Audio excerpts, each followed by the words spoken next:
Welcome or welcome back. This is your curious European friend, and in this video we're looking into the Great Lakes, or the extreme geography of the Great Lakes. This video was recommended by one of you, so thank you for the recommendation. I don't know much about the Great Lakes at all, so I'm excited about learning more about this, and it seems like from this picture that I'm seeing here that they are in the United States as well as in Canada, so they share the lakes, I think. So yeah, let's go ahead and learn more about this. What if I told you there's a single lake system holding enough fresh water to submerge the entire contiguous United States under 10 feet of water? Or that despite being hundreds of miles from the nearest ocean, it hides a massive underwater graveyard of over 6,000 shipwrecks. Welcome to the North American Great Lakes, a region I'm already shocked. often thought of as just a cluster of big lakes, but one that is actually a massive, slow-motion waterfall with an economy large enough to rival the world's biggest countries. Here are 15 incredible geography facts you never knew about the Great Lakes region. When we look at a map, it's easy to underestimate the sheer volume of the Great Lakes. Yeah. Together, they hold an incomprehensible 6 quadrillion gallons of water. I don't even know how much that is. How to conceptualize that. To put that in perspective, this represents roughly 21% of the entire planet's surface fresh water. Wow. And a staggering 84% of North America's supply. If you were to somehow pull the plug and pour all of the water over the contiguous United States, the entire country from coast to coast would be submerged nearly 10 feet underwater. No, that's insane. That's This crazy. massive volume makes the region one of the most strategically and ecologically vital areas on Earth, serving as a global freshwater bank that dwarfs almost every other lake system, trailing only behind Russia's ancient How deep is that water then as well? Lake Baikal and the planet's polar ice caps in terms of total freshwater volume. Lake Superior more than lives up to its name. It's an absolute giant. By surface area, it's the largest freshwater lake on the entire planet, covering over 31,000 square miles, an area roughly the size of Austria, but its surface only Wait. What? Yeah, I did not know how big that really was. Size of Austria. The whole lake is the size of Austria. That's tells half the story. wow. Because it reaches depths of over 1,300 feet, Superior holds over half of all the water in the entire Great Lakes system combined. The volume is so immense that you could pour all the water from Lakes Michigan, Huron, Erie, and Ontario into Superior's basin. Throw in the volume of 3 additional Lake Eries, just for good measure, and it still wouldn't overflow. Its deep, notoriously frigid waters create a formidable and rugged aquatic environment that behaves much more like a turbulent inland sea than a traditional lake. The Great Lakes are so vast that they act as localized weather engines, significantly altering the climate of the surrounding land. Because water I had not considered that possibility. retains heat far longer than soil or rock, the lakes stay relatively warm deep into the autumn and early winter. When freezing, dry Arctic air sweeps down from Canada and passes over these massive bodies of relatively warm water. It rapidly evaporates moisture into the atmosphere. This moisture quickly condenses and is dumped onto the downwind shores, the lee sides, as intense, localized precipitation known as lake effect snow. So there's a lot of snow around there? This phenomenon creates specific snow belts where cities like Buffalo, New York, and Grand Rapids, That's more than a lot. That's more than I was thinking. Michigan can suddenly receive multiple feet of snow in narrow bands, while towns just a few miles away might see nothing but clear, cold skies. It's helpful to think of the entire Great Lakes system not as 5 stagnant pools, but as one massive, slow-moving river flowing west to east toward the Atlantic Ocean. The journey begins in Lake Superior, which sits at an elevation of about 600 feet above sea level. From there, the water flows steadily downhill through the St. Mary's River into Huron and Michigan, then down through the St. Clair River system into Lake Erie. The most dramatic step in this continental staircase occurs between Lake are these even connected? Erie and Lake Ontario. Here, the water plunges over the Niagara Escarpment, dropping 326 feet in elevation. This sudden, violent... I was thinking, where does all the water come from in the falls? Bottleneck is what creates the world-famous Niagara Falls, before the water finally continues its descent through the St. Lawrence River to the sea. While the lakes feel permanent and ancient, they are incredibly young in the grand timeline of geologic history. The Great Lakes as we know them today took their current shape only about 10,000 years ago, at the end of the last ice age. Prior to this, the region was flattened beneath the Laurentide ice sheet, a massive glacier up to 2 miles thick. As the climate warmed, this gargantuan ice sheet retreated northward, acting like a continental bulldozer. The moving ice gouged deep, massive basins into the Earth's crust, exploiting softer rock layers while leaving harder rock behind. When the ice finally melted, unimaginable volumes of glacial meltwater filled those newly carved basins, creating the magnificent freshwater seas that now dominate the North American map. That's so fascinating. Let's take a quick break. There's a reason rivers don't flow backward and borders don't move for fun. Just like there's a reason... Despite being technically classified as lakes, these bodies of water are incredibly dangerous to navigate. Their sheer size allows storms to build rapidly, while their relatively shallow depths compared to oceans cause waves to become incredibly steep and close together, battering ships relentlessly. As a result, the Great Lakes are a massive underwater graveyard. Historians estimate that there are between 6,000 and 10,000 shipwrecks scattered across the lake beds, claiming the lives of an estimated 30,000 sailors over the centuries. What? So all those ships are still down there? The most infamous of these tragedies occurred during the Gales of November, a fierce weather pattern that famously sank the massive freighter SS Edmund Fitzgerald in Lake Superior in 1975, reminding the modern world that even the largest steel ships are at the mercy of the inland seas. The cultural geography of the region is deeply woven into the names of the lakes themselves, 4 of which derive directly from the languages of the indigenous peoples who have lived along their shores for millennia. Michigan is an adaptation of the Ojibwe word Michigami, which translates simply to Great Water. Ontario comes from the Wyandot word, believed to mean Lake of Shining Waters. Erie was named by early French explorers after the Eries tribe, an Iroquois group who lived along its southern shores.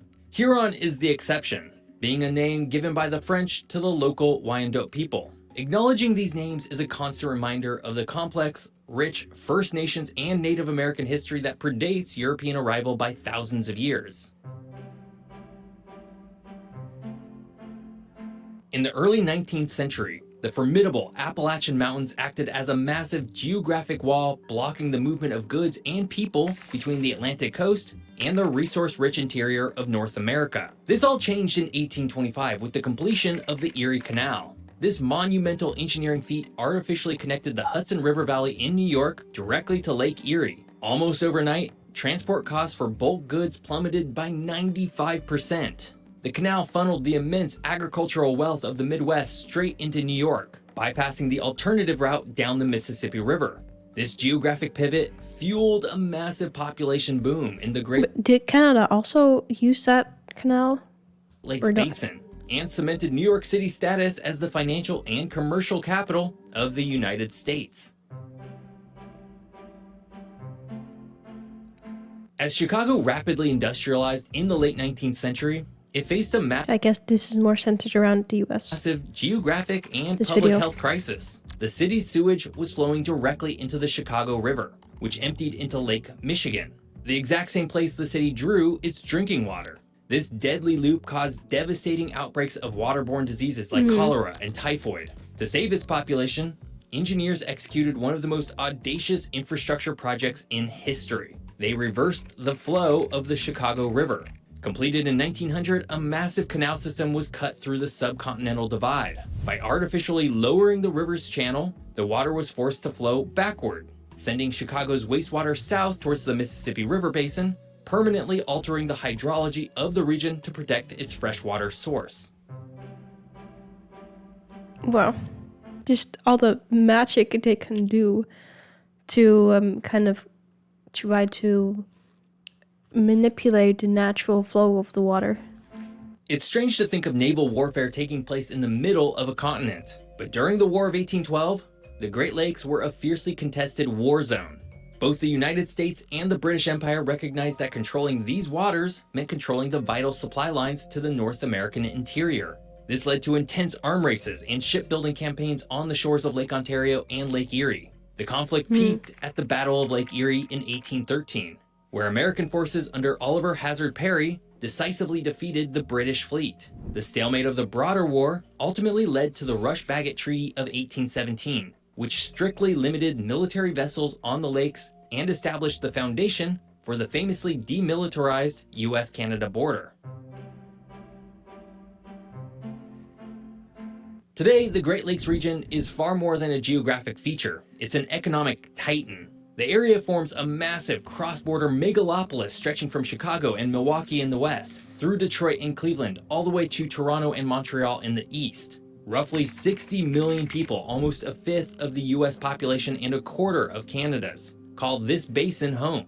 Because of its dense population, historic manufacturing infrastructure, and vast agricultural output, the region is a global powerhouse. If the Great Lakes region were an independent country, its highly integrated binational economy would generate a GDP of over $6 trillion US. This is crazy. I did not know.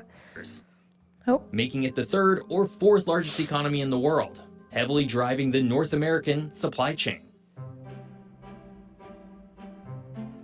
Lock system. To move heavy cargo from the mines of the upper Midwest to the steel mills of the lower lakes, massive freighters must navigate the St. Mary's River, which connects Lake Superior to Lake Huron. However, the river features a treacherous 21-foot drop over a series of violent rapids. The solution is the Soo Locks, located in Sault Ste. Marie, Michigan. These engineering marvels are the busiest lock system in the world based on the tonnage of cargo that passes through them. Handling around 10,000 vessel passages a year, the locks lift and lower massive ships carrying 86 million tons of cargo, primarily iron ore, coal, and grain. This single geographic choke point is so critical that any prolonged shutdown would send shockwaves through the entire North American manufacturing economy. Wow.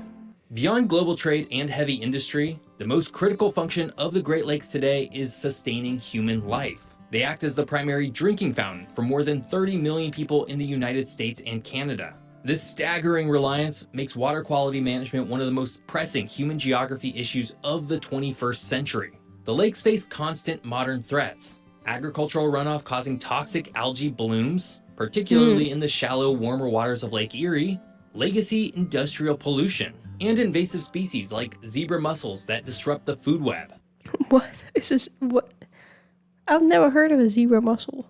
Protecting this watershed requires constant, complex international cooperation between 2 federal governments, 8 US states, 2 Canadian provinces, and numerous tribal nations. While usually associated with vast open horizons, the Great Lakes also boast a surprisingly complex island geography. There are over 35,000 islands scattered throughout the system, creating unique, isolated ecosystems and isolated human communities. The crown jewel of this island system is Manitoulin Island, located in the Canadian waters of Lake Huron. Not this is crazy. only is it the largest freshwater island in the world, large enough to support a I did not think about, the islands in between. permanent population of around 13,000 people, but its geography gets even more bizarre. Manitoulin is so large that it contains over 100 of its own lakes. Fascinatingly, some of those lakes are large enough to contain their own islands, creating mind-bending geographical anomalies of islands on lakes on an island in a lake. I never thought to hear that sentence. The Great Lakes aren't just an internal transport network. They're connected directly to the global economy via the Great Lakes St. Lawrence Seaway. Completed in the 1950s, this massive system of locks, canals, and dredged channels allows deep draft ocean-going vessels, often called salties, from all over the globe to sail straight into the heart of the North American continent. Because of this artificial geographic connection, a ship can load a cargo of grain at the port in Duluth, Minnesota, which holds the title of being the furthest inland freshwater port in the world, and sail continuously for over 2,300 miles, bypassing waterfalls and rapids until it reaches the Atlantic Ocean and heads off to international markets. There's not another single geographic feature more prominent or more important to the United States and Canada as the Great Lakes. They are, for lack of a better term, the continent's savings account when it comes to fresh water. And because of that, they've developed as one of the most important cultural and economically powerful regions in the world. Yeah, I didn't know that. Oh, did I interrupt him? I thought it was. This week, I'm climbing a volcano in Guatemala that's actively erupting to find out one thing. Why are Central America's volcanoes so active and the Pacific Northwest so quiet? Oh, that's crazy. Well, anyways, I think this video ended. So I wanted to say, yeah, I did not know, first of all, that these lakes even existed. I had not heard of them. And how important they are in many ways.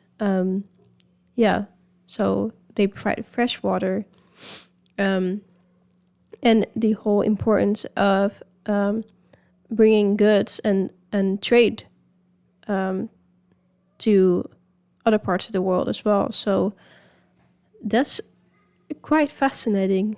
And yeah, like I said, unexpected because I didn't know about it. And that there's like so many islands in between too, and that people actually live on these islands. I learned a lot today. And it's crazy how this geography of those lakes, yeah, how it impacts the world and how it was shaped also by culture back in the day. So yeah, anyways, let me know if you have any pointers on the Great Lakes.